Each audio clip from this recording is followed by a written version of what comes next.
আসসালামু আলাইকুম রহমতুল্লাহ। নাহমাদুন সাল্লাল্লাহু রাসূলিল কারীম আম্মা বাদ। আউযু বিল্লাহি মিনাশ শাইতানির রাজিম। বিসমিল্লাহির রহমানির রহিম। ইয়া আইয়ুহাল্লাযিনা আমানু ইসতাঈনু বিস-সাবরি ওয়াস-সালাত ইন্নাল্লাহা মা'আস-সাবিরিন। প্রশংসা সবটুকু আল্লাহ পাক রব্বুল আলামিনের, যার অশেষ মেহেরবানিতে 15 বছর 6 মাস ফ্যাসিস্ট, জুলুমবাজ, খুনি, সন্ত্রাসী, ডাইনি শেখ হাসিনার পতনের মাধ্যমে দেশে যে মহান রব একটা অন্তর্বর্তীকালীন সরকার গঠনের ব্যবস্থা করে দিয়েছেন, সে আল্লাহ প্রশংসা করে আমরা বলি আলহামদুলিল্লাহ। লাখো করে দরুদ ও তাসলিমাত বর্ষিত হোক বিশ্ব মানবতার মুক্তির দূত নবী মুহাম্মদ রাসূলুল্লাহ সাল্লাল্লাহু আলাইহি ওয়াসাল্লাম। দেশবাসী ভাই বোনেরা, আপনারা লক্ষ্য করেছেন দেশে যখন একটা ফ্যাসিস্ট সরকারের পতন হয়েছে, ঠিক এমন মুহূর্তে একটি চক্র, সন্ত্রাসী চক্র দেশের মধ্যে অরাজকতা সৃষ্টির জন্য তারা বিভিন্ন দোকানে অগ্নিসংযোগ, বিভিন্ন স্থাপনা ভাঙচুর এবং সরকারি অফিসেও তারা অগ্নিসংযোগের চেষ্টা চালিয়েছে। বাংলাদেশ জামাত ইসলামী এটা ঘৃণাভরে প্রত্যাখ্যান করেছে। বাংলাদেশ জামাত ইসলামের আমির, কেন্দ্র আমির ডাক্তার শফিকুর রহমান, তার মেসেজ হলো এই বাংলাদেশ আমাদের, বাংলাদেশের সম্পদ রক্ষার দায়িত্ব হলো আমাদের।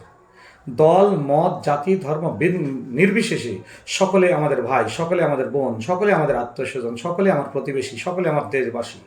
এই জন্য মক্কা বিজয়ের পর আল্লাহ রাসূল যেমনভাবে সবাইকে সাধারণ ক্ষমা ঘোষণা করেছিলেন, আমাদেরকে ঠিক আল্লাহ রাব্বুল আলামিনের কোরআনুল কারীমের 2 নম্বর সূরা আল বাকারার 19 শুরু করে এই আয়াতটিকে সামনে নিয়ে এসে সকলকে সাধারণ ক্ষমা ঘোষণা করতে হবে। আল্লাহ এখানে বলছেন, ইয়া আইয়ুহাল্লাযিনা আমানু ইসতাঈনু বিস-সাবরি ওয়াস-সালাত, হে ইমানদারগণ, তোমরা আমি আল্লাহ আমার কাছে সাহায্য চাও দুইটা ইবাদতের বিনিময়ে। বিস-সাবরি ওয়াস-সালাত, 1 নম্বর হলো ধৈর্য, 2 নম্বর হলো সালাত। তাহলে কি হবে? ইন্নাল্লাহা মা'আস-সাবিরিন, আমি আল্লাহ পাক রব্বুল আলামিন সব সময় সর্বদা ধৈর্যশীলদের সাথে থাকবো, আছে এবং থাকবো। দেশবাসী ভাই বোনেরা, ধৈর্য নিয়ে আল্লাহর কাছে যে দোয়া করি, সালাত তাদের মাধ্যমে আল্লাহ দোয়া কবুল করবেন। সবচাইতে মোহনপুর উপজেলার মধ্যে নির্যাতিত ব্যক্তি যদি হয়, সেটি হলাম আমি আব্দুল আউয়াল, সহকারী অধ্যাপক থানার মহিলা ডিগ্রি কলেজ। 2 ডজনের মতো মামলা, কিন্তু মোহনপুর উপজেলার 154টি গ্রামের প্রত্যেকটি জায়গায় আমরা এই ফ্যাসিস্ট সরকারের পতনের পর এই 2 দিনের মধ্যে যাওয়ার চেষ্টা করেছি। সকলকে বলেছি জানমালের নিরাপত্তা বিধানের জন্য জামাত ইসলামী কাজ করে যাবে। কারোর মাল লুট, কোনো জায়গায় অগ্নিসংযোগ এটা করতে পারে না। এই জন্য বলবো, এত অত্যাচারিত হওয়ার পরেও আমি নিজে যদি ক্ষমা করে দিতে পারি। বাংলাদেশ জামাত ইসলামের কেন্দ্র আমির বছরের পর বছর জেলখানার মধ্যে বন্দী ছিলেন, অসংখ্য ভাই, অসংখ্য বোন জীবন দানের মাধ্যমে ছাত্র ভাইদের রক্তের উপর আজ এই দেশ আসলে প্রকৃত স্বাধীনতা অর্জন করতে গিয়েছে। আপনারা লক্ষ্য করেছেন গণকবরের সন্ধান পাওয়া গেছে, কত ছাত্র ভাই বোন যে মারা গেছে, মেধাবী আল্লাহ ভালো জানেন। এত কিছুর পর আমরা যদি সন্ত্রাসীদেরকে আবার এদেশে আস্তানা কাটতে দিই, এটা আমাদের জন্য সবচাইতে মারাত্মক ক্ষতির কারণ হয়ে দাঁড়াবে। এই জন্য আর এটি নয়। আপনারা লক্ষ্য করেছেন অধ্যাপক গোলাম আজমের ছেলে আজমি সাহেব এবং মীর কাসিমের ছেলে ব্যারিস্টার আরমান ভাই সহ অনেককে আয়নাঘরের মধ্যে দীর্ঘদিন যাবৎ, বছরের পর বছর, প্রায় যুগ ধরে তাদেরকে রেখে দেওয়া হয়েছিল। আজকে তারা সেখান থেকে মুক্তি পেয়েছে, তারপরেও তারা সাধারণ ক্ষমা ঘোষণা করেছে। আমি আপনাদের অনুরোধ করব, দেশের সম্পদ নষ্ট করব না, কারো বাড়িতে সংযোগ করব না, কারোর সাথে থ্রেটমূলক কথা বলবো না। আল্লাহ রাব্বুল আলামিন ইদফা বিল্লাতি আহসান উদউ সাবিলি রাব্বিকা বিল হিকমাত, তোমরা আমার জমিনে দাওয়াতি কাজ করো, মানুষকে দাওয়াত দাও হিকমত সহকারে, কৌশলগতভাবে। উদউ ইলা সাবিলি রাব্বিকা বিল হিকমাত ওয়াল মাউইজাতিল হাসানাত, মানুষকে সুন্দর সুন্দর ভাষায় দাওয়াত দাও, কথা বলো, ওয়াজ করো।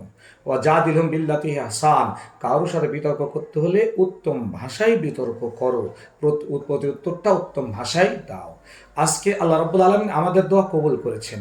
এই মুহূর্তে আমরা যদি নিজেরা ভুল করি, তাহলে আবার দেখা যাবে এখানে অন্তর্বর্তীকালীন সরকার এসেছে, সামনে একটা সরকার আসলো, ওরা যদি আবার এরকম ভুল করে আবার আরেকজনের হাতে চলে যাবে। এই জন্য আসুন আমরা চেষ্টা চালাবো, স্বৈরাচার ফ্যাসিস্ট আওয়ামী সরকার যে কাজ করেছেন আমরা ওইরকম করব না। আমরা জনগণের পাশে থাকব। শুধু বাংলাদেশ জামাত ইসলামের কর্মী নয়, সকল জনশক্তিকে, সকল জনমানুষকে, জনসাধারণকে আমি উদাত্ত আহ্বান জানাচ্ছি মোহনপুর উপজেলার 154টি গ্রামের সকল দল মত জাতি ধর্ম নির্বিশেষে সকলকে উদাত্ত আহ্বান জানাচ্ছি। দেশের সম্পদ কোনো জায়গায় আমরা ক্ষতি করব না, কারো বাড়ি ঘরে অগ্নিসংযোগ করব না। যদি কেউ করে, আপনাদের জন্য হেল্পলাইন হিসাবে কয়েকটা নাম্বার আপনাদেরকে দিচ্ছি। প্রথমেই আমি অধ্যাপক আব্দুল্লাহ আওয়াল, উপজেলা আমির, মোহনপুর উপজেলা। আমার নাম্বার 01712067076। এই নাম্বারে আপনারা ফোন করবেন। এরপরে আমরা এলাকা ভাগ করে দিয়েছি। ঘাসিগ্রাম এলাকা, ঘাসিগ্রাম এলাকার জন্য আপনারা যে নাম্বারে ফোন দেবেন সেটি হলো 01780946821। কেশরহাট পৌর এলাকায় যদি কোনো সন্ত্রাসী কর্মকাণ্ড ঘটাতে যায়, সঙ্গে সঙ্গে আপনারা এই নাম্বারে ফোন দিবেন। আপনাদেরকে আমাদের জনশক্তি হেল্প করবে, যাতে করে সন্ত্রাসীদেরকে সেখান থেকে তাড়িয়ে দেওয়া যায়। পৌরসভা এলাকার জন্য 01787 জাহানাবাদ এলাকার জন্য 01728171839। রায়ঘাট এলাকার জন্য 01740276186। বাক্সিমল এলাকার জন্য 01721517151। ধুরল এলাকার জন্য 01723006951। মৌগাছ এলাকার জন্য 01749574889।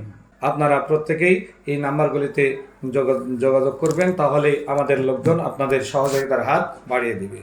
হিন্দু ভাই সংখ্যালঘু বিশেষ করে যারা রয়েছেন, তাদের জন্য আমাদের ঘোষণা, আপনারা নিরাপদে বাড়িতে থাকুন। আপনাদের মালামাল কেউ লুট করবে না, আপনাদেরকে কোনো কটু কথা বলবে না। যদি কোনো জায়গায় কেউ বলে, আমাদেরকে জানাবেন, কে তারা ওই সন্ত্রাসীদেরকে আমরা ধরবো এবং তাদের বিচার করার চেষ্টা করব ইনশাআল্লাহ। আসুন প্রিয় মোহনপুর উপজেলাবাসী ভাই বোনেরা, আপনাদের সকলকে আবারও উদাত্ত আহ্বান জানাচ্ছি। আমাদের প্রশাসনকে আমরা সহযোগিতা করব, এই সন্ত্রাসীদেরকে ধরে প্রশাসনের হাতে দিব।